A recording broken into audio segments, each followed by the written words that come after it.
What's going on, you guys? Bobby O'Brien here. I just want to make this quick video to talk about protein goals. It seems that every fitness influencer and coach today is always talking about meeting your protein goals, and if you don't, you're not going to be able to lose weight. Today I'm going to completely debunk that, so if you want to learn about why hitting your protein goals is not going to be the end-all be-all for you losing weight and losing your gut, then I highly recommend for you to stick around to the end of this video because I'm going to show you what really will. So, if you were to have a protein goal, let's say you want to eat 1 gram of protein per 1 pound of body weight, let's say you're 150 pounds, let's make it easy, your protein goal would therefore be 150 grams per day. What's the difference between 120 grams of protein versus 150 grams of protein if you are getting physically satiated with each meal? Meaning that the emptiness sensation in your stomach is gone after you eat and you're still eating plenty of higher fat, higher protein animal foods anyway.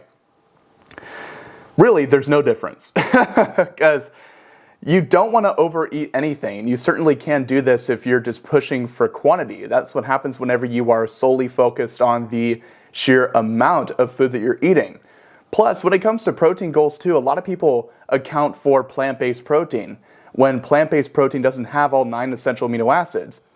And plants aren't near as bioavailable just because they have a whole lot more in the way of anti-nutrients and defense chemicals that are designed to withhold their nutrient content and pass it over to the next generation. Bioavailable meaning the amount of nutrients you can actually absorb of a certain food. Now, animal foods don't have that same problem, but plants do. And a lot of people count plant protein whenever they're trying to hit their protein goals. So it really doesn't make any sense. And that really skews the metrics even more so, and even if you were to be eating nothing but animal protein and you only get 100 grams of protein in or even 80 grams of protein in, if you're trying to hit 150 with that same example, if you're getting physically satiated, if you're getting the amount of food that your body literally physiologically needs, then there's no need to overeat and continue to consume more and more. Overeating basically anything may not always lead to weight gain if you're eating the right things, but it can certainly put you in a position where you get backed up and you have a difficult time breaking down what just came in previously.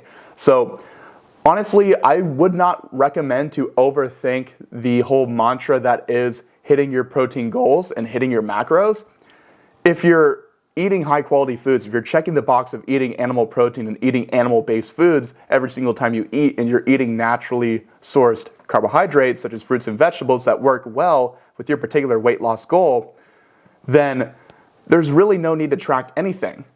Because the ultimate root cause of weight gain in the first place, if you have been watching this channel for a while, you may want to skip 20 seconds, but if you have not, go ahead and watch the next 20 seconds because insulin is the ultimate predictor of how much body fat you're going to lose or gain every single time. If you're eating foods that are going to spike insulin through the roof and put you in a position to store body fat, I mean, what does it even matter what the macro distribution looks like if we're eating foods that are going to literally put us in a position to store body fat and gain weight? And same principle applies. If we're eating foods that are giving us a good insulin response and we get physically satiated and we don't need to eat anymore, all the guys that are in my program currently are not tracking their macros because the quality takes care of the quantity. If we know that on a daily basis, yes, we want to be eating higher fat, higher protein options. We want to go for full fat options when we go grocery shopping for cheese and for milk. And we want to be eating animal foods like this on a consistent daily basis with each meal. There's no need to track anything. It's going to vary a little bit. And we may have a day where we may need 170 grams of protein. But we may also have a day where we may not need near as much protein. We may just need 100. There's so many factors that play into this. It could be the current state of our metabolic rate because of how much sleep we got the night before. It could be how much we've worked out this week and how much more in the way of recovery and rejuvenation we need from a good protein source after that workout. There's so many factors that go in to you needing 100 grams of protein or 170. So that's why it's stupid to always hit 150 no matter what, or hit 175 no matter what. And people lose their mind if they don't hit that number and they're 20 pounds off, they all of a sudden get discouraged and they go back to their previous behavior. Do not do that. Don't. I would say for sure counting macros is definitely a lot better than counting calories. At least you're not going to be in a deficit and put your metabolic rate or your metabolism per se in a situation where it's going to slow down and you're going to suppress the satiety hormone leptin and elevate the hunger hormone ghrelin and just feel absolutely terrible with chronic brain fog. At least you're not going to be in that state, but nonetheless, it's still a quantity-oriented approach, counting macros and hitting protein goals. It's nice to have maybe a range, but to be so fixated on a meticulous, specific goal and be meticulous about it to where if you don't hit 150 or you're getting close, you're at 120, you gorge yourself anyway, you're defeating the purpose of losing weight in the first place. Because now you're going to slow down your metabolic rate and screw yourself over just because you didn't hit your protein goal. It doesn't make any sense. That's what happens when you go so far down the rabbit hole of quantity to the point to where you start to rebuke quality and the fundamentals that really allow you to lose the weight in the first place. It's quite simple. Eat until you're physically satiated, number one. Number two, eat foods that are going to give you a good insulin response, mainly being animal foods. Eat some good quality, high quality, grass-fed and finished beef, good quality chicken, etc. Animal foods every single time you eat a meal, and eat some natural carbohydrates on the side as well, and you're fine. You don't need to hit X protein goal every single time. Your body will tell you if it needs more food. If you're hungry, eat.